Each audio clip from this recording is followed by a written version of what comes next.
Well, I'm in the process of getting this engine out of the parts car with a reconditioned head on it now. It's a proper 1970 engine, and that's going in that red 1970B. And in the process, separated out the transmission, and a lot of good things we need to be doing here. That carbon release bearing is worn almost to steel. And then the clutch started wearing.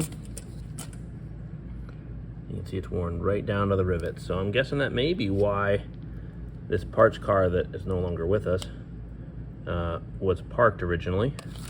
You can see it has worn a groove in the pressure plate, but the flywheel is surprisingly little damaged. The flywheel side of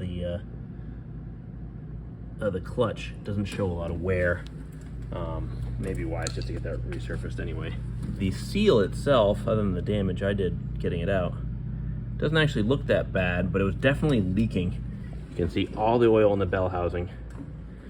And this backplate, before I cleaned it, was very, very filthy, clearly oily.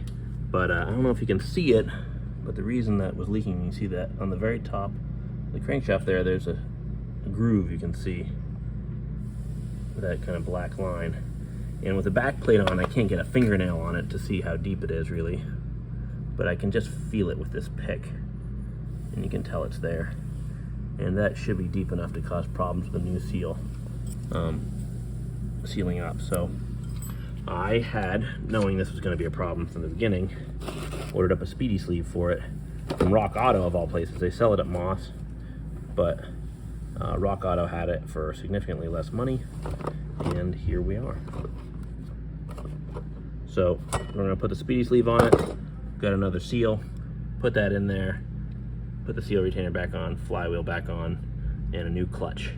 And then we can mount this back up with its transmission and keep heading on to get this car running again.